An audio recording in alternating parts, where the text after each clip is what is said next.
जिंदगी बड़ी होनी चाहिए, लंबी नहीं। ये डायलॉग अगर किसी के जीवन पर सटीक बैठता है तो वो है शहीद ए आजम भगत सिंह।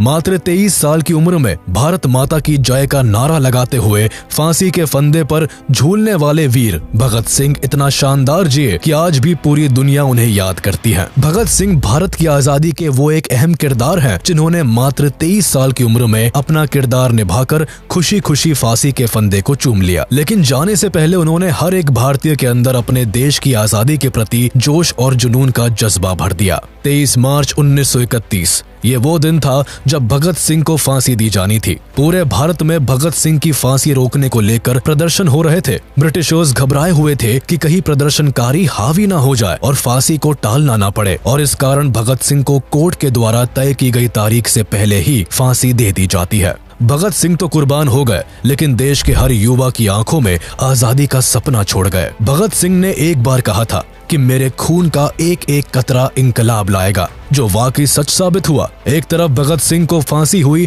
और वहीं दूसरी ओर भारत की सड़कों पर भगत सिंह के सपने को पूरा करने के लिए देश का हर नौजवान अंग्रेजों की जड़ें हिलाने के लिए निकल पड़ा। देश में हर तरफ आजादी के लिए आवाज उठने लगी, जिस कारण भगत सिंह की मृत्यु के ठीक 16 साल बाद भारतीयों ने अंग्रेजों को भारत छोड़ने पर मजबूर कर दिया। भगत सिंह देश की आजादी के लिए इस कदर दीवाने थे कि उनके अंदर बचपन से ही एक वीर क्रांतिकारी जाग उठा था। मात्र 12 साल की उम्र में भगत सिंह ने जलियांवाला बाग का खौफनाक मंजर देखकर ठान लिया था कि वो उन मासूमों की जान का बदला अंग्रेजों से लेकर रहेंगे। ब्रिटिशर्स से बदला लेने के लिए भगत सिंह ने असेंबली में जो बम फोड़ा था, उसकी आवाज ने अंग्रेजों के परखच्चे उड़ा दिए थे। भगत सिंह एक ऐसे फ्रीडम फाइटर थे जिन्होंने जेल में जाकर भी अंग्रेजों के खिलाफ अपनी बगावत नहीं छोड़ी और वहाँ भी सभी कैदियों में क्रांति पैदा कर दी। कई महीनों तक हंगर स्ट्राइक करने के बाद भी उनका जुनून कम नहीं हुआ और लगातार 116 दिनों तक फास्ट रखकर भगत सिंह ने अंग्रेजों से अपनी बात मनवा ली थी। तो चलिए जानते हैं कि आखिर कौन थे भगत सिंह, क्यों इन्हें फांसी दी गई और केवल 23 साल की उम्र में इन्होंने ऐसा क्या कर दिया कि लोग आज भी इनके कायल है।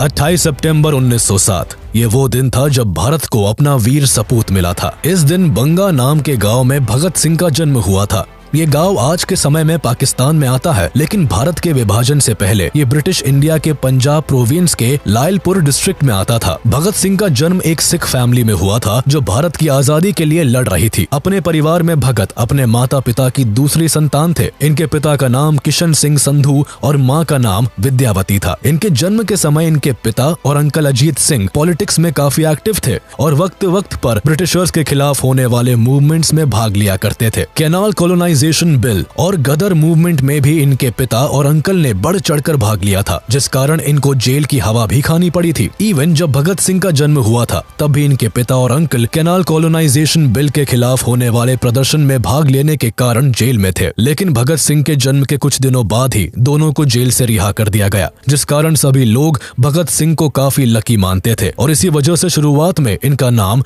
भागो सिंह रखा गया था, यानी भाग्य वाला इंसान। पर वक्त के साथ इस नाम को बदलकर भगत सिंह कर दिया गया। इन्होंने बचपन से ही देश के साथ साथ अपने घर के लोगों में भी आजादी की आग देखी थी और इसी के चलते काफी कम उम्र में ही इनके सीने में भी आजादी की आग पैदा हो गई। भगत सिंह बचपन से ही ब्रिटिशर्स से नफरत करने लगे थे, जिसका एक परफेक्ट एग्जाम्पल इनके बालपन के दिनों में देखने को मिलता है। वो ऐसे कि एक बार इनके पिता खेत में बीज बो रहे थे, जिसे देखकर भगत सिंह ने अपने पिता से सवाल किया कि आप खेत में क्यों आते हो। इस पर उनके पिता ने कहा कि हम खेत में बीज बोने आते हैं ताकि ढेर सारी फसल होने पर अनाज मिल सके। जिसके बाद भगत सिंह ने अपने पिता की बात का जवाब देते हुए कहा कि पिताजी, फिर हम खेत में बंदूकें क्यों नहीं बोते? ऐसा करने से हमारे पास ढेर सारी बंदूकें होंगी जिनका इस्तेमाल हम अंग्रेजों के खिलाफ कर सकते हैं। छोटी सी उम्र में ही ऐसे विचार रखने वाले भगत सिंह ने अपने पिता को निशब्द कर दिया था, लेकिन इस इंसिडेंट से उनके पिता इतना तो समझ गए थे कि उनका बेटा बड़ा होकर एक दिन बहुत बड़ा स्वतंत्रता सेनानी बनेगा। भगत सिंह के बचपन में ही उनका भविष्य दिखता था।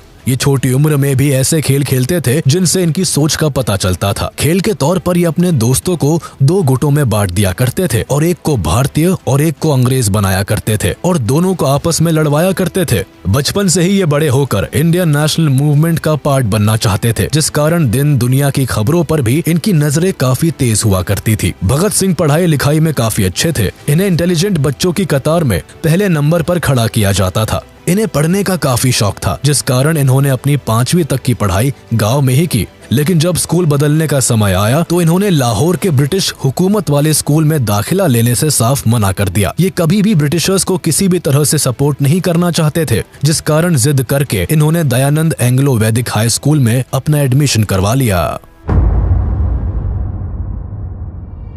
स्कूल के दिनों में भी भगत सिंह अंग्रेजों की हर गतिविधियों पर नजर रखते थे। एक दिन भगत सिंह अपने स्कूल में पढ़ रहे थे और तभी इन्हें जलियांवाला बाग मैसेकर के बारे में पता चला। 13 अप्रैल 1919 को अंग्रेजों ने जलियांवाला बाग में पीसफुली प्रोटेस्ट कर रहे लोगों को चारों ओर से घेरकर मौत के घाट उतार दिया था। अंग्रेजों ने जलियांवाला बाग का मेन गेट बंद करवाकर चारों ओर से अपने सिपाहियों से बड़ी बेरहमी के साथ बाग में मौजूद सभी लोगों के ऊपर गोलियां बरसवा दी थी। लोगों के पास मरने के अलावा और कोई चारा नहीं था, क्योंकि वहां भागने के लिए कोई जगह नहीं थी। हालांकि उस बाग में एक कुआं था जहां कई लोगों ने गोलियों से बचने के लिए छलांग लगा दी थी, लेकिन फिर भी कोई नहीं बच पाया। बाग में मौजूद लगभग 1500 लोगों में 379 लोगों की ऑन द स्पॉट मौत हो गई थी और करीब 1200 लोगों को भारी घाव आए थे। इस इंसिडेंट ने पूरे देश में एक आक्रोश पैदा कर दिया था। इस मैसेकर से भगत सिंह इतना आहत हुए थे कि केवल 12 साल की उम्र में घर पर बिना बताए स्कूल से सीधे जलियांवाला बाग की ओर निकल गए और करीब 12 मील पैदल चलकर वहां पहुंच गए, जिसके बाद इन्होंने खून से लथपथ वहां की मिट्टी को एक बोतल में रखा और घर चले गए। इस दिन भगत सिंह ने कसम खाई थी कि भारत के हर मासूम के खून के कतरे कतरे का बदला वो अंग्रेजों से लेंगे। वैसे भगत सिंह की वीरता की कहानियां और किस्सों को और गहराई से जानने के लिए आप कुकू एफएम पर भगत सिंह की इस बायोग्राफी और जेल डायरी को सुन सकते हैं, जहां आप न केवल भगत सिंह के जीवन के बारे में जान सकते हैं, बल्कि उनके जीवन की कई अनसुनी कहानियों को भी सुन सकते हैं। इस ऑडियो बुक का लिंक आपको डिस्क्रिप्शन में मिल जाएगा, जिसके जरिए आप इस ऑडियो बुक को इजीली एक्सेस कर सकते हैं। अगर आप कुकू एफएम के बारे में नहीं जानते हैं तो बता दें कि कुकू एफएम पर कई ऐसे ऑडियो बुक्स अवेलेबल हैं जो आपके लिए नॉलेजेबल होने के साथ साथ एंटरटेनिंग भी है। शुरुआत में पूरे 7 दिन इन ऑडियो बुक्स को सुनने के लिए आपको कोई पैसा भी नहीं देना होगा, क्योंकि कुकू एफएम आपको पूरे 7 दिन का फ्री ट्रायल देता है, जहां आप विकास, करियर, फाइनेंशियल गाइडेंस और नॉलेज जैसे तमाम कंटेंट को एक्सेस कर सकते हैं। इस 7 दिन के फ्री ट्रायल में आपको 5000 से भी ज्यादा शोज का एक्सेस मिलेगा और 7 दिन के ट्रायल के बाद आपको इनके सब्सक्रिप्शन से चार्ज किया जाएगा। तो देर किस बात की है, कुकू एफएम का फायदा उठाए और अपने परिवार वालों को भी सजेस्ट करें। डिस्क्रिप्शन में दिए गए लिंक को जरूर देखें। जलियांवाला बाग मैसेकर के बाद महात्मा गांधी ने ब्रिटिशर्स के खिलाफ 1 अगस्त 1920 को नॉन कोऑपरेशन मूवमेंट की शुरुआत कर दी, जिसके तहत अब भारत के लोग ब्रिटिश और ब्रिटिशर्स से जुड़ी हर चीज का बहिष्कार करने वाले थे। इस मूवमेंट में गांधी जी ने साफ कर दिया था कि स्वराज ही उनका अल्टीमेट गोल है। वो किसी भी कारण से ब्रिटिशर्स के नीचे अब दबने के लिए तैयार नहीं थे। इस मूवमेंट को पूरे भारत की ओर से सपोर्ट मिला। इसके तहत ब्रिटिश प्रोडक्ट से लेकर ब्रिटिश टाइटल और ऑफिसेस तक का बॉयकॉट किया जाने लगा। भगत सिंह भी गांधी जी के इस मूवमेंट से काफी प्रभावित हुए और उन्होंने गांधी जी के इस मूवमेंट को पूरे जोरों शोरों से सपोर्ट किया। भगत सिंह न केवल खुद बल्कि अपने दोस्तों को भी इस मूवमेंट में पार्ट लेने के लिए प्रोत्साहित किया करते थे। उन्होंने ब्रिटिशर्स द्वारा बनाए गए सामानों को जलाना शुरू कर दिया। वो सरेआम ब्रिटिश स्पॉन्सर्ड बुक्स को भी आग लगा दिया करते थे। कुल मिलाकर भगत सिंह को अब तक लगने लगा था कि ब्रिटिशर्स को गांधी जी ही हरा सकते हैं और अब भारत को जल्दी ही आजादी मिलने वाली है। लेकिन तभी एक इंसिडेंट होता है जो भगत सिंह को पूरी तरह से तोड़ देता है। दरअसल नॉन कोऑपरेशन मूवमेंट के समय सड़कों पर लोग ब्रिटिशर्स के खिलाफ अनआर्म्ड रहकर नारे लगाते थे। बेशक ब्रिटिशर्स को ये बात अच्छी नहीं लगती थी, जिसके लिए वो कई तरह के पैतरे भी आजमाते थे। एक बार इसी तरह नॉन कोऑपरेशन मूवमेंट के दौरान एक भीड़ नारे लगाती हुई एक पुलिस स्टेशन के पास पहुंच जाती है, जहां पुलिस वाले भारतीयों को नारेबाजी न करने के लिए धमकाते हैं। लेकिन जब भारतीय नहीं मानते तो पुलिस वाले उन पर गोलियां चला देते हैं, जिसमें कई लोग मारे जाते हैं। अपने लोगों को मरता देख भीड़ बेकाबू हो जाती है। ये देख पुलिस वाले डर के मारे पुलिस स्टेशन के अंदर जाकर छिप जाते हैं, जिसके बाद पूरी भीड़ पुलिस स्टेशन को ही आग के हवाले कर देती है। इस इंसिडेंट को चौरी चौरा कांड के नाम से जाना जाता है, जिसमें कुछ भारतीयों के साथ पूरे 23 पुलिस वाले मारे जाते हैं। अब गांधी जी को इसके बारे में पता चलता है तो वो फौरन नॉन कोऑपरेशन मूवमेंट को वापस ले लेते हैं। मूवमेंट वापस लेने के कारण भगत सिंह के साथ भारत के कई लोगों को काफी बुरा लगता है। कोई नहीं चाहता था कि इतना आगे आकर अब पीछे जाया जाए। भगत सिंह गांधी जी के असहयोग आंदोलन को वापस लेने के डिसीजन से काफी परेशान हो गए थे। आजादी के जो सपने वो देख रहे थे वो अब उन्हें बिखरे हुए लग रहे थे। यहीं से भगत सिंह ने खुद कुछ कर दिखाने के बारे में सोचा, क्योंकि वो जानते थे कि हाथ पर हाथ रखकर बैठने से कुछ नहीं होने वाला। 12 फरवरी 1922 को गांधी जी ने नॉन कोऑपरेशन मूवमेंट को वापस लिया था, जिसके बाद 1923 में भगत सिंह ने लाहौर के नेशनल कॉलेज में दाखिला लिया, जिसकी स्थापना लाला लाजपत राय ने की थी। कॉलेज में एडमिशन लेने के साथ ही भगत सिंह ने अपनी सोच को और उजागर करना शुरू कर दिया। ये कई तरह की किताबें पढ़ा करते थे, ये सोशलिज्म के समर्थक थे और अपनी एक अलग निगाह से दुनिया को देखा करते थे। बचपन से ही इनमें एक क्रांतिकारी था जो अंग्रेजों की तानाशाही के खिलाफ बगावत करता था। कॉलेज में ये दिन के समय पढ़ा करते थे और शाम को अपने दोस्तों के साथ देश में चल रहे कई मुद्दों पर डिबेट किया करते थे। ये कई रेवोल्यूशनरीज के बारे में पढ़ा करते थे और उनकी विचारधाराओं को खुद से जोड़ने की कोशिश करते थे। हालांकि एक तरफ जहां भगत सिंह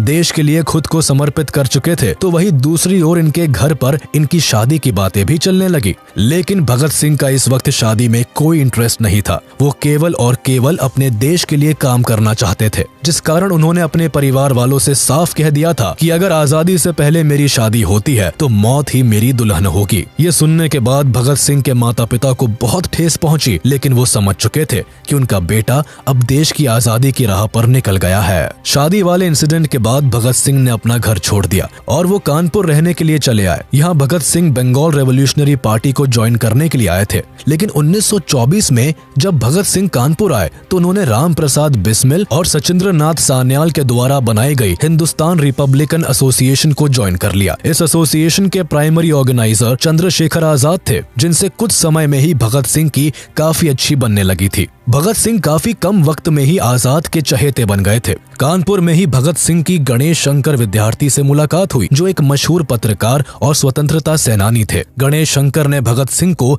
अपने पीरियोडिकल ऑफिस में काम पर रख लिया। इनका प्रताप नाम का एक साप्ताहिक पत्र भी निकला करता था, जिसमें भगत सिंह ने बलवंत के नाम से लिखना शुरू कर दिया। प्रताप में सिंह कई और ग्रेट रेवोल्यूशनरीज की ऑटोबायोग्राफीज को लिखा और ट्रांसलेट किया करते थे। पूरा देश इनके लिखने के तरीके को काफी पसंद किया करता था। यह वही समय था जब भगत सिंह के थॉट प्रोवोकिंग आर्टिकल से इम्प्रेस होकर सचिंद्र नाथ सान्याल ने उन्हें चंद्रशेखर आजाद से मिलवाया था। कुल मिलाकर भगत सिंह का छोटा पर काफी सक्सेसफुल जर्नलिस्टिक करियर रहा, जहां इन्होंने कई मैगजीन्स के साथ मिलकर काम किया और काफी नाम कमाया। इन्होंने कीर्ति, प्रताप, वीर अर्जुन, मतवाला, प्रभा और वंदे मातरम जैसी मैगजीन्स और न्यूज़पेपर्स के लिए काम किया था और हर जगह से इन्हें काफी प्रशंसा मिली। हर कोई इनके लेख का कायल था। इनकी पर्सनैलिटी की तरह इनका लिखने का अंदाज भी जरा हटकर था। ये अपनी लिखने की ताकत से ही ब्रिटिशर्स के पुर्जे हिला दिया करते थे। इनका लिखा हुआ पढ़ने भर से ही देश की जनता में अंग्रेजों के खिलाफ लड़ने की एक शक्ति पैदा हो जाती थी। इनके लिखे कई आर्टिकल्स को तो अंग्रेजों ने बैन भी करवा दिया था। अंग्रेज अब तक भगत सिंह को पहचानने लगे थे, लेकिन भगत सिंह कहाँ किसी से डरने वालों में से थे। वो तो बस अपने लक्ष्य की ओर बढ़ रहे थे। हालांकि 1925 में सिंह वापस से लाहौर चले गए। दरअसल भगत सिंह की ग्रैंड मदर की तबीयत अचानक काफी बिगड़ गई थी, जिस कारण उन्होंने अपने घर का रुख लिया। लेकिन यहाँ भी वो अकाली दल की मीटिंग्स को सपोर्ट किया करते थे।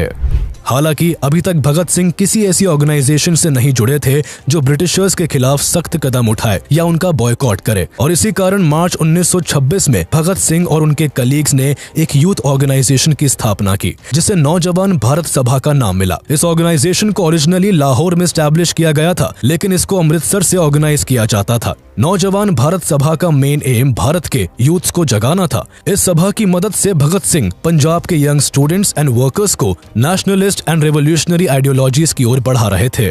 इस सभा को बनाने का आइडिया भगत सिंह को अमृतसर के एक prominent freedom fighter doctor Satyapal ने दिया था। वक्त के साथ लोग इस सभा के बारे में जानने लगे और इसे ज्वाइन करने लगे। कई प्रोमिनेंट पॉलिटिकल एक्टिविस्ट ने भी इस सभा को ज्वाइन किया था। शुरुआत में सभा को केवल लाहौर से ही ऑपरेट किया जाता था, लेकिन कीर्ति किसान पार्टी के साथ एक यूथ कॉन्फ्रेंस में ये डिसाइड हुआ कि सभा का हेडक्वार्टर अब लाहौर से अमृतसर शिफ्ट कर दिया जाएगा। कुछ समय बाद नौजवान भारत सभा और कीर्ति किसान पार्टी ने एकजुट होकर मिलकर गरीब किसानों के अपलिफ्टमेंट के लिए काम करना शुरू कर दिया। साथ ही ये जनता के बीच जस्टिस एंड एगैलिटेरियनिज्म का मैसेज भी फैलाने लगे। ये वही समय था जब भगत सिंह ने कीर्ति किसान पार्टी को ज्वाइन किया था। इसके बाद अप्रैल 1926 में भगत सिंह की मुलाकात सोहन सिंह जोश से हुई, जो अमृतसर के एक noted peasant leader and freedom fighter रहे थे। भगत सिंह इनके साथ मिलकर काम करने लगे और कुछ ही समय में इन्हें मर्ज्ड पार्टी का प्रेसिडेंट बना दिया गया। सोहम सिंह भगत सिंह के विचारों से सहमत थे और इसी कारण उन्होंने भगत सिंह की वर्कर्स एंड पेजेंट्स पार्टी से बातचीत करवाई,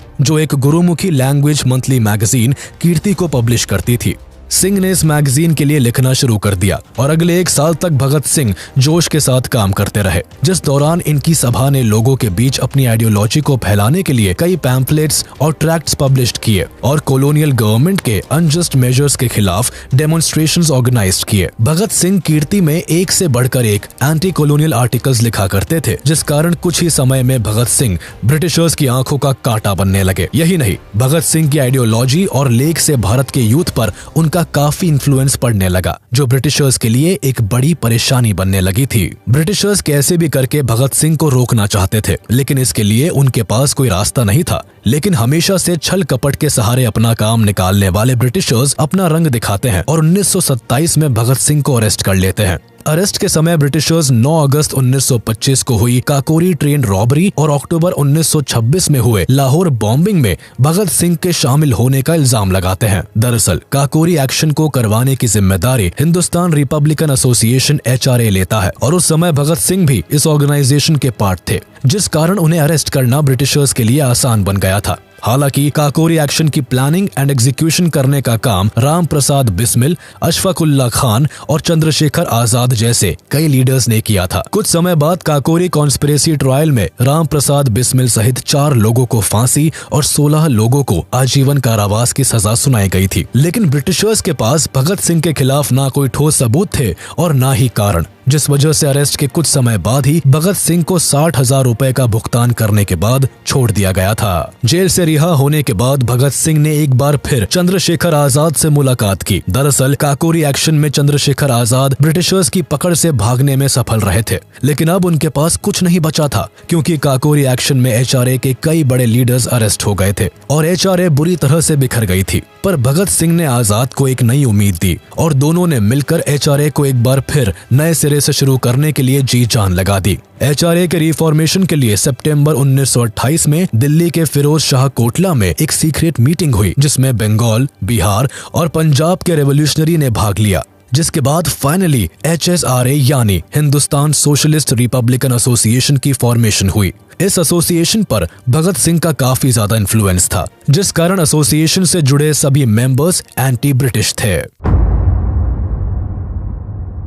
इस समय भारत में साइमन कमीशन का बड़े जोरों शोरों से विरोध हो रहा था। दरअसल 1928 में ही ब्रिटिश गवर्नमेंट के द्वारा भारत में एक कमीशन बैठाया गया, जिसका मेन काम भारत की पॉलिटिकल सिचुएशन पर रिपोर्ट तैयार करना और ब्रिटिश गवर्नमेंट को सौंपना था। लेकिन परेशानी ये थी कि इस कमीशन में एक भी भारतीय शामिल नहीं था और इसका हेड भी एक ब्रिटिशर यानी जॉन साइमन था। इसी वजह से देश में कुछ एक्टिविस्ट ग्रुप ने इस कमीशन के खिलाफ प्रोटेस्ट करना शुरू कर दिया। देखते ही देखते ये प्रोटेस्ट पूरे भारत में फैल गए और हर कोई साइमन गो बैक के नारे लगाने लगा। इस समय लाला लाजपत राय एक ऑल पार्टी प्रोटेस्ट को लीड कर रहे थे, जो साइमन कमीशन के अगेंस्ट काम कर रहा था। पूरे भारत में हो रहे प्रोटेस्ट ब्रिटिशर्स को नहीं भा रहे थे, जिस कारण इसी समय ब्रिटिशर्स कुछ ऐसा करते हैं जिसका भगत सिंह पर काफी असर होता है और इसी के कारण भगत सिंह पहली बार किसी ब्रिटिशर के खिलाफ कलम की जगह हाथ में बंदूक तान लेते हैं। दरअसल प्रोटेस्ट को लीड करते हुए लाला लाजपत राय लाहौर के एक रेलवे स्टेशन की ओर अपना रुख करते हैं, लेकिन पुलिस उन्हें और सभी प्रोटेस्टर्स को रेलवे स्टेशन पर जाने से रोकती है, जिस कारण सिचुएशन काफी गर्म हो जाती है। पर तभी superintendent of police James A Scott सभी पुलिस ऑफिसर्स को प्रोटेस्टर्स पर लाठी चार्ज करने का ऑर्डर दे देते हैं, जिसके बाद पुलिस वाले सभी प्रोटेस्टर्स पर अंधाधुन लाठी बरसाना शुरू कर देते हैं। इस लाठी चार्ज में कई प्रोटेस्टर्स घायल हो जाते हैं, लेकिन लाला लाजपत राय की सबसे बुरी हालत होती है, क्योंकि स्कॉट का मेन टारगेट लाला लाजपत राय ही होते हैं। पुलिस वाले राय को लाठी से इतना मारते हैं कि इन्हें हॉस्पिटल में एडमिट करवाना पड़ता है, जहां इंजरीज के कारण 17 नवंबर 1928 को लाला लाजपत राय की मौत हो जाती है। लाला लाजपत राय की मौत के बाद डॉक्टर्स भी इस बात को कंफर्म करते हैं कि सेवरल इंजरीज के कारण ही राय की मौत हुई है। हालांकि बाद में जब यूनाइटेड किंगडम पार्लियामेंट में राय की मौत का मुद्दा उठाया जाता है तो ब्रिटिश गवर्नमेंट राय की मौत में खुद को निर्दोषी बताती है। लाला लाजपत राय की मौत ने भगत सिंह को अंदर से झकझोर कर रख दिया था। भगत सिंह अब हर हाल में ब्रिटिशर्स से बदला लेना चाहते थे और इसी बदले की आग में फाइनली भगत सिंह और उनके सभी रेवोल्यूशनरी साथियों ने मिलकर जेम्स ए स्कॉट की हत्या करने की योजना बनाई। इस योजना को बनाने के लिए भगत सिंह और सभी क्रांतिकारियों ने एक मीटिंग रखी जिसमें यह तय हुआ कि अब फाइनली ब्रिटिशर्स को अपने किए हुए का चुकाना पड़ेगा। इस बैठक में स्कॉट के मर्डर का प्लान बनाने में राजगुरु, सुखदेव, चंद्रशेखर आजाद और जय गोपाल जैसे क्रांतिकारी भी शामिल थे। स्कॉट के मर्डर प्लान में HSRA के भी सभी मेंबर्स ने साथ दिया था। प्लान के मुताबिक भगत सिंह के साथ सभी क्रांतिकारियों को पुलिस स्टेशन के पास छिपकर स्कॉट के स्टेशन से बाहर निकलने का इंतजार करना था और जैसे ही स्कॉट स्टेशन से बाहर आते वैसे ही उन्हें गोली मारकर भाग जाना था। लेकिन असल में प्लान जैसा बनाया गया था वैसा एग्जीक्यूट नहीं हो पाया और एक बड़ी गलती हो गई। 17 दिसंबर 1928 को भगत सिंह और उनके सभी साथी प्लान के हिसाब से पुलिस स्टेशन के आसपास खड़े होकर स्कॉट का इंतजार करने लगे। ऑपरेशन के हिसाब से भगत सिंह और राजगुरु की जिम्मेदारी स्कॉट को मारने की थी और चंद्रशेखर आजाद का काम केवल इन दोनों को कवर देने का था। जय गोपाल को इस प्लान का हिस्सा इसलिए बनाया गया था क्योंकि उनके अलावा कोई स्कॉट को नहीं पहचानता था। सभी स्कॉट के पुलिस स्टेशन से बाहर निकलने का इंतजार कर रहे थे। जय गोपाल वही पास में बैठकर एक साइकिल पर चेन चढ़ा रहे थे। उनका काम केवल स्कॉट को आइडेंटिफाई करने के बाद इशारा देने का था। अब जैसे ही स्टेशन से एक पुलिस ऑफिसर बाहर निकला तो सब चौकन्ने हो गए और जय गोपाल ने भगत सिंह को इशारा कर दिया, जिसके बाद उस पुलिस ऑफिसर पर पहली गोली राजगुरु ने चलाई और फिर बाद में भगत सिंह ने। गोली लगने के बाद जब तक भगत सिंह समझ पाते कि उन्होंने गलत आदमी पर गोली चलाई है तब तक काफी देर हो चुकी थी। दरअसल जय गोपाल हड़बड़ाहट में स्कॉट को पहचान ही नहीं पाए थे और उन्होंने इशारा करके जिस ऑफिसर पर गोली चलाने को कहा वो स्कॉट नहीं बल्कि ASP जॉन पी सॉन्डर्स थे। कई गोलियां लगने के कारण जॉन पी सॉन्डर्स की मौके पर ही मौत हो गई। सॉन्डर्स के मर्डर के कारण भगत सिंह और उनके सभी साथियों को पकड़ने के लिए पुलिस ने अपनी सर्च ऑपरेशन तेज कर दी और शहर के सभी एंटर और एग्जिट पॉइंट्स को ब्लॉक करवा दिया, जिस कारण भगत सिंह का पुलिस की नजरों से बचकर भाग निकलना काफी मुश्किल हो गया था। इसलिए भागने के लिए भगत सिंह एक प्लान बनाते हैं जिसे एग्जीक्यूट करने के लिए 19 दिसंबर 1928 को सुखदेव HSRA के मेंबर प्रोफेसर भगवती चरण वोहरा की वाइफ दुर्गावती देवी को बुलाते हैं जो भगत सिंह की भागने में मदद करती है। प्लानिंग के हिसाब से राजगुरु और भगत सिंह को लाहौर से एक ट्रेन पकड़नी थी जो भटिंडा होते हुए कलकत्ता जाती। इस दौरान भगत सिंह अपना पूरा लुक बदल लेते हैं। एक पंजाबी होने के बाद भी भगत सिंह अपने बाल और दाढ़ी कटवा लेते हैं। इनका अटायर भी वेस्टर्न होता है। वही सुखदेव भगत सिंह के नौकर बनते हैं और दुर्गा भाभी भगत सिंह की वाइफ। भगत सिंह और सुखदेव सेफ्टी के लिए अपने पास एक रिवॉल्वर भी रखते हैं, जिसके बाद फाइनली सभी भागने में सफल होते हैं। ब्रिटिशर्स की नजरों से भागने में सफल होने के बाद कुछ समय तक भगत सिंह शांत रहते हैं, जिसके बाद वो ड्रामा की मदद से ब्रिटिशर्स के खिलाफ लोगों को खड़ा करने की कोशिश करते हैं। वो लोगों को इंस्पायर करने के लिए फ्रीडम फाइटर्स की कहानियां सुनाया करते थे, जिसमें अधिकतर रेवोल्यूशनरीज शामिल रहते थे। वो राम प्रसाद बिस्मिल और अगस्टे वेलिंट जैसे बड़े रेवोल्यूशनरीज के बारे में लोगों को बताते थे। अगस्टे वेलिंट एक फ्रेंच एनार्किस्ट थे जिन्होंने पेरिस में चेंबर ऑफ डेप्यूटीज में बॉम्ब फेंका था। भगत सिंह को ब्रिटिशर्स के बनाए गए पब्लिक सेफ्टी बिल और ट्रेड डिस्प्यूट बिल से परेशानी थी। पब्लिक सेफ्टी बिल के हिसाब से ब्रिटिशर्स बिना रीजन बताए किसी को भी अरेस्ट कर सकते थे और ट्रेड डिस्प्यूट बिल के तहत श्रमिक गतिविधियों को समाप्त करने और स्ट्राइक्स पर रोक लगाने की बात कही गई थी। इन बिल्स के कॉन्सिक्वेंसेस को देखते हुए असेंबली ने इन दोनों ही बिलों को रिजेक्ट कर दिया, लेकिन वाइसरॉय ने अपनी स्पेशल पावर्स का इस्तेमाल करके बिल्स को रिजेक्ट करने के बाद भी इसे लागू करने की योजना बना ली थी। भगत सिंह इसके सख्त खिलाफ थे, जिसके लिए उन्होंने सेंट्रल लेजिस्लेटिव असेंबली में एक बॉम्ब एक्सप्लोजन करने का प्लान बनाया। शुरुआत में जब भगत सिंह ने HSRA के सामने ये प्लान पेश किया तो HSRA का कोई मेंबर नहीं चाहता था कि भगत सिंह इस प्लान का हिस्सा बने, क्योंकि अगर वो इस प्लान में शामिल होकर असेंबली में बॉम्ब फेंकते तो ब्रिटिशर्स पहले सॉन्डर्स के मर्डर और फिर असेंबली बॉम्ब केस में भगत सिंह को फांसी दे देते। हालांकि काफी डिस्कशन के बाद ये डिसाइड हुआ कि भगत सिंह असेंबली बॉम्बिंग का हिस्सा बनेंगे, अब चाहे इसके लिए उन्हें अरेस्ट और एग्जीक्यूट ही क्यों ना होना पड़े। भगत सिंह का मानना था कि आजादी उनका मकसद है और आजादी केवल बोलने से नहीं मिलती बल्कि एक्यूज के लिए लड़ना भी पड़ता है। वो जानते थे कि अगर उन्होंने इस प्लान में पार्टिसिपेट किया तो उनका वापस जिंदा बचकर आना नामुमकिन है। लेकिन जन्म से ही रेबेलियन भगत सिंह कहाँ पीछे हटने वाले थे। वो तो खुशी खुशी इस प्लान में शामिल होने के लिए रेडी हो गए और HSRA के सभी मेंबर्स को भी मना लिया। इस प्लान को एग्जीक्यूट करने से पहले भगत सिंह ने कहा था कि अगर मेरी जान चली भी गई तो मेरे बाद भारत के हर घर से एक भगत पैदा होगा जो आजाद भारत के लिए ब्रिटिशर्स को मार भगाएगा। फाइनली वो दिन आता है जब भगत सिंह और बटुकेश्वर दत्त दिल्ली असेंबली बॉम्बिंग के लिए तैयार होते हैं। 8 अप्रैल 1929 को भगत सिंह और बटुकेश्वर दत्त चलते सेशन के बीच पब्लिक गैलरी से असेंबली चैम्बर में 2 बॉम्ब फेंकते हैं। इन बॉम्ब्स का मकसद किसी को मारने का नहीं होता, इसी कारण इन्हें खाली जगहों पर फेंका जाता है। बॉम्ब से पूरी असेंबली में धुआं हो जाता है और इसकी आवाज भी काफी तेज होती है, जिस कारण असेंबली में मौजूद सभी लोगों को कुछ समझ नहीं आता और वो इधर उधर भागने लगते हैं। इस समय भगत सिंह और बटुकेश्वर दत्त चाहते तो भाग सकते थे, लेकिन वो ऐसा नहीं करते हैं, बल्कि वही खड़े होकर जोर जोर से इनकलाब जिंदाबाद का नारा लगाते हुए कई पैम्फलेट्स हवा में उड़ाने लगते हैं, जिन पर लिखा था कि बहरों को सुनने के लिए धमाके की जरूरत होती है। इसके बाद दोनों खुद को पुलिस के हवाले कर देते हैं। अरेस्ट होने का मेन मकसद कोर्ट ट्रायल्स के जरिए अपनी बातों को पूरे हिंदुस्तान के कानों तक पहुंचाना था, जिससे सभी भारत की आजादी की लड़ाई में बढ़ चढ़कर हिस्सा ले। अरेस्ट के कारण फाइनली पिछले 1 साल से ब्रिटिशर्स को जिसकी तलाश थी वो आज उनके हाथ लग जाता है। अरेस्ट करने के बाद भगत सिंह और बटुकेश्वर दत्त को लाहौर के बॉस्टल जेल में डाल दिया जाता है, जहां 10 जुलाई 1929 को दोनों के ऊपर मुकदमा शुरू होता है। 7 मई 1929 को भगत सिंह और बटुकेश्वर दत्त पर 2 केसेस के लिए ट्रायल्स चलते हैं, जिसमें एक असेंबली बॉम्ब केस के लिए और दूसरा सॉन्डर्स मर्डर के लिए। दोनों ट्रायल्स में भगत सिंह अपनी साइड से कॉन्फिडेंट रहते हैं, लेकिन ब्रिटिशर्स को तो कैसे भी करके भगत सिंह को फांसी देनी थी। ट्रायल्स की शुरुआत में भगत सिंह और दत्त अपने केस को बहुत सीरियसली लड़ते हैं, लेकिन वक्त के साथ इन्हें समझ आने लगता है कि वो चाहे कितनी भी कोशिश क्यों ना कर ले, ब्रिटिशर्स उन्हें अब जेल से घर वापस कभी नहीं जाने देंगे। ट्रायल्स की शुरुआत में बटुकेश्वर दत्त की ओर से अफसर अली केस को लड़ते हैं,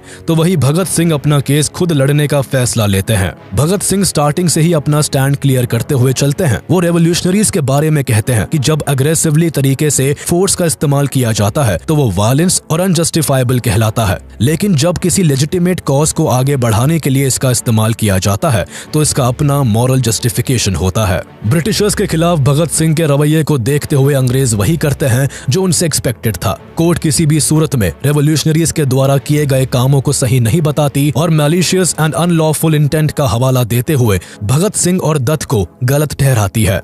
कोर्ट के अलावा पॉलिटिकल बॉडी की ओर से भी असेंबली बॉम्बिंग को क्रिटिसाइज किया जाता है। ट्रायल्स के दौरान ही HSRA की बॉम्ब बनने वाली जगहों पर पुलिस रेड डाल देती है, जिसमें एसोसिएशन के कई प्रोमिनेंट रेवोल्यूशनरीज अरेस्ट हो जाते हैं। इस रेवोल्यूशनरीज में 21 से भी ज्यादा HSRA के मेंबर्स होते हैं, जिनमें राजगुरु, जतेंद्र नाथ दास, सुखदेव, किशोरी लाल और जय गोपाल शामिल होते हैं। पर यहाँ परेशानी तब आन पड़ती है जब पुलिस के कहने पर HSRA के 3 मेंबर्स गवर्नमेंट के अप्रूवर्स बन जाते हैं। भगत सिंह को फंसाने की साजिश रच रहे ब्रिटिशर्स मौका पाते ही अपने काम पर लग जाते हैं और फणींद्र नाथ घोष, हंसराज वोहरा एंड जय गोपाल को भगत सिंह के खिलाफ कोर्ट में गवाही दिलवा देते हैं। इनकी गवाही से भगत सिंह को काफी सदमा लगता है, लेकिन फिर भी वो खुद को संभालते हैं और आखिरी सांस तक लड़ते हैं। गवाही मिलने के बाद ब्रिटिशर्स भगत सिंह और उनके साथियों के ऊपर मेनली 3 केसेस को हाईलाइट करके डिसीजन दिलवाते हैं, जिनमें Saunders murder, assembly bombing and bomb manufacture के केस शामिल होते हैं। 10 जुलाई 1929 को सभी ट्रायल्स एक स्पेशल सेशंस कोर्ट में होते हैं, जहां 28 एक्यूज रेवोल्यूशनरीज के अगेंस्ट सजा सुनाई जाती है। ये ट्रायल पूरी तरह से बायस्ड होता है। कोर्ट हार्डली ही स्टैंडर्ड लीगल राइट्स प्रिंसिपल का इस्तेमाल करते हुए अपना डिसीजन सुनाता है और भगत सिंह, राजगुरु और सुखदेव को कैपिटल पनिशमेंट दी जाती है। भगत सिंह और उनके साथियों की फांसी रोकने के लिए कई नेशनल लीडर्स ब्रिटिशर्स से रिक्वेस्ट करते हैं, लेकिन कोई फायदा नहीं होता है, क्योंकि किसी भी सूरत में ब्रिटिशर्स भगत सिंह की कैपिटल पनिशमेंट को कम ना करने की ठान लेते हैं। हालांकि बात जब रिक्वेस्ट करने से नहीं बनती तो HSRA के अटर्नीज भगत सिंह को बचाने के लिए हेबियस कॉर्पस पिटीशन को फाइल करते हैं, लेकिन इसे भी जज विस्काउंट ड्यूनेडिन के द्वारा डिनाई कर दिया जाता है। भारत के कई लीडर्स भगत सिंह को बचाने की पूरी कोशिश करते हैं, लेकिन चाहकर भी कोई फांसी को नहीं रोक पाता। इवन जेल में रहने के दौरान भगत सिंह के पिता उन्हें लिखते भी है कि वो उन्हें बचाने के लिए पूरी कोशिश कर रहे हैं और अब वो लेटर लिखकर ब्रिटिश गवर्नमेंट से भगत सिंह को फांसी न देने की रिक्वेस्ट करेंगे। लेकिन भगत सिंह अपने पिता को साफ शब्दों में लिखकर साफ कर देते हैं कि उन्हें किसी की मर्जी की जरूरत नहीं है और जिस रास्ते पर वो है, ये रास्ता उन्होंने अपने लिए खुद चुना है। डेथ सेंटेंस सुनाने के बाद भगत सिंह और उनके साथियों को दिल्ली जेल से शिफ्ट करके सेंट्रल जेल मियानवाली भेज दिया जाता है। यहाँ जब भगत सिंह आते हैं तो वो इंडियन प्रिजनर्स और यूरोपियन प्रिजनर्स में हो रहे डिस्क्रिमिनेशन को देखकर दंग रह जाते हैं। इस जेल में भारतीय कैदियों की हालत बद से बदतर होती है। उन्हें ना ठीक तरह से खाना दिया जाता था और ना पानी, ना उनके सोने की कोई साफ जगह थी और ना ही रहने की। भगत सिंह ने उस जेल में रह रहे भारतीयों की हालत को सुधारने के लिए ब्रिटिशर्स से मांग करनी शुरू कर दी। इन मांगों में इक्वालिटी के साथ food standards, clothing, toiletries, hygienic necessities और बुक्स एंड डेली न्यूज़पेपर की डिमांड की गई थी। इसके साथ ही भगत सिंह ने पहले ही ब्रिटिशर्स को यह साफ कर दिया था कि जेल में वो किसी तरह की फोर्स्ड मैनुअल लेबर और अनडिग्निफाइड वर्क को नहीं करेंगे। हालांकि ब्रिटिशर्स ने भगत सिंह की बेसिक नेसेसिटीज को भी नहीं माना, जिसके बाद भगत सिंह ने सबसे ज्यादा 116 दिनों तक हंगर स्ट्राइक करके हिस्ट्री का एक रिकॉर्ड बना देते हैं। इस समय भगत सिंह हंगर स्ट्राइक करके ब्रिटिशर्स से जेल में रह रहे भारतीयों के लिए इक्वालिटी और बेसिक नीड्स की डिमांड कर रहे थे। शुरुआत में ब्रिटिशर्स ने भगत सिंह की हंगर स्ट्राइक को हल्के में लिया, लेकिन जब भगत सिंह और उनके साथी दिन रात भूखे रहने लगे तो ब्रिटिशर्स के डर के मारे कान खड़े हो गए, क्योंकि देश में जब लोकल लोगों को भगत सिंह और उनके साथियों के स्ट्राइक के बारे में पता चला तो वो बाहर से ही भगत सिंह को और ज्यादा सपोर्ट करने लगे। लोगों का आक्रोश देखते हुए ब्रिटिशर्स को डर सताने लगा कि कहीं भूख के मारे भगत सिंह की जान चली गई तो उनके लिए बड़ी परेशानी हो जाएगी, जिस कारण ब्रिटिशर्स ने शाम दाम दंड भेद हर तरह के पैतरे आजमा कर भगत सिंह और उनके दोस्तों की हंगर स्ट्राइक को भंग करने की कोशिश की, लेकिन किसी ने भी खाने का एक निवाला भी गले के नीचे नहीं उतारा। जिसके बाद लगातार 63 डेज तक भूखे रहने के कारण इस स्ट्राइक में जतेंद्र नाथ दास की सितंबर 13, 1929 को भूखे रहने के कारण मौत हो गई। दृढ़ संकल्प का ऐसा नजारा देखते हुए पूरे नेशन ने जतेंद्र नाथ दास को सम्मान दिया था। यही नहीं, इस स्ट्राइक के सपोर्ट में गोपी चंद भार्गव और मोहम्मद आलम ने पंजाब लेजिस्लेटिव काउंसिल से विड्रू कर लिया था। वही पंडित जवाहरलाल नेहरू ने ब्रिटिश गवर्नमेंट को लाहौर कैप्टिव्स में इनह्यूमन ट्रीटमेंट करने के लिए उन्हें क्रिटिसाइज किया था। साथ ही नेहरू ने सेंट्रल असेंबली में लाहौर कैप्टिव्स के साथ हो रहे इनह्यूमन ट्रीटमेंट को रोकने के लिए एक एडजर्नमेंट मोशन भी स्पॉन्सर किया था। न्यूज़पेपर्स में लगातार लाहौर एंड अमृतसर में मास मीटिंग्स की खबरें छपने लगी थी। इतने सपोर्ट को देखते हुए ब्रिटिशर्स ने लोगों को रोकने के लिए सेक्शन 144 को इम्पोज कर दिया। इतना ही नहीं, जवाहरलाल नेहरू खुद सेंट्रल जेल विजिट करते हैं और भगत सिंह के साथ सभी स्ट्राइकर्स से मिलकर उन्हें सपोर्ट करने का वादा करते हैं। वही उस समय मोहम्मद अली जिन्ना भी स्ट्राइकर्स को सपोर्ट करते हैं और भरी असेंबली में उनके फेवर में बोलते हैं। लोगों का भरपूर सपोर्ट और दास की मौत के बाद ब्रिटिशर्स समझ जाते हैं और फाइनली भगत सिंह की शर्तों को एक्सेप्ट कर लेते हैं, जिसके बाद पूरे 116 दिनों बाद भगत सिंह और उनके सभी साथी 5 अक्टूबर 1929 को अपना हंगर स्ट्राइक तोड़ते हैं। सजा सुनाए जाने के कारण भगत सिंह को अपना भविष्य पता था। अब वो लगातार जेल के लोगों के साथ आराम से रहते और उनके सुख दुख में उनका साथ देते। केवल भगत सिंह ही नहीं, बल्कि जेल में रहने वाले हर भारतीय को भगत सिंह ने इस कदर बदल दिया था कि सभी प्रिजनर्स अब पेट्रियोटिक स्लोगन्स गाने लगे थे। इन सभी प्रिजनर्स को जो गाना सबसे प्रिय था वो था मेरा रंग दे बसंती चोला, माँ मेरा रंग दे बसंती चोला, जिसे भगत सिंह आए दिन गुनगुनाया करते थे। इन सब के अलावा अपने आखिरी दिनों में जेल में भगत सिंह कई किताबें पढ़ते और लेटर्स लिखते। इस समय वो कई बड़े बड़े रेवोल्यूशनरीज को पढ़ा करते थे। भगत सिंह लिखने के साथ साथ बोलते भी काफी अच्छा थे। वो जब भी बोलते तो आसपास के सभी लोग उनकी बातों को ध्यान से सुनते। इवन जेल में काम करने वाले पुलिस ऑफिसर्स भी भगत सिंह को बहुत पसंद किया करते थे। फाइनली अब वो दिन आ जाता है जब भगत सिंह को इस दुनिया से अलविदा कहना पड़ता है। लेकिन देश अभी भी भगत सिंह को विदाई देने के लिए तैयार नहीं था, जिस कारण अभी भी जोरों शोरों से चारों ओर भगत सिंह को बचाने के लिए हर कोई अपनी पूरी कोशिश में लगा हुआ था। 24 मार्च 1931 को भगत सिंह और उनके साथियों को फांसी देनी थी, लेकिन पूरे भारत में भगत सिंह के सपोर्ट में हो रहे प्रोटेस्ट को देखकर ब्रिटिशर्स डर जाते हैं और तय की गई तारीख से एक दिन पहले ही उन्हें फांसी देना तय किया जाता है। जिसके बाद फांसी का जब समय होता है तो जेलर भगत सिंह को जेल से लेकर फांसी देने वाली जगह पर लेकर जाने के लिए आते हैं, पर तब भगत सिंह कहते हैं कि मुझे थोड़ा वक्त दो, मेरी किताब का आखिरी पन्ना बचा है। अभी एक क्रांतिकारी दूसरे क्रांतिकारी से भेंट कर रहा है। दरअसल इस समय भगत सिंह लेनिन की बायोग्राफी को पढ़ रहे थे। थोड़ी देर में भगत सिंह किताब का आखिरी पन्ना पढ़ने के बाद जेलर के साथ जाने के लिए तैयार हो जाते हैं। जेलर भगत सिंह, राजगुरु और सुखदेव को फांसी देने के लिए ले जाता है, जहां भगत सिंह अपने हाथों और आंखों को ना बांधने की डिमांड करते हैं। ब्रिटिशर्स भगत सिंह के हाथों को तो नहीं बांधते, लेकिन आंखों पर काली पट्टी को बांध देते हैं। जिसके बाद 23 मार्च 1931 की शाम को ठीक 7:30 पर भगत सिंह, राजगुरु और सुखदेव को फांसी दे दी जाती है। तीनों फांसी के फंदे को चूमकर इनकलाब जिंदाबाद का नारा लगाकर इस दुनिया से हमेशा हमेशा के लिए अलविदा कह जाते हैं। इन तीनों देश प्रेमियों का बलिदान भारत के हर यूथ को एक नई दिशा देता है और अब हर नौजवान भारत के फ्रीडम स्ट्रगल में बढ़ चढ़कर हिस्सा लेता है। भगत सिंह ने केवल तब के यंगस्टर्स को ही इंस्पायर नहीं किया, बल्कि आज के यूथ में भी भगत सिंह के लिए बेहद प्यार और इज्जत भरी है। आज का यूथ भी भगत सिंह को अपनी इंस्पिरेशन मानता है। आज भगत सिंह, राजगुरु और सुखदेव की याद में हर साल 23 मार्च को देश शहीद दिवस मनाता है। हम आशा करते हैं कि आपको हमारा वीडियो पसंद आया होगा। आगे हम और भी ऐसे ही इन्फॉर्मेटिव वीडियोस आपके लिए लाते रहेंगे। तब तक के लिए हमारा वीडियो लाइक कर दे और ऐसे ही इंटरेस्टिंग वीडियोस के लिए हमारे चैनल को सब्सक्राइब कर ले।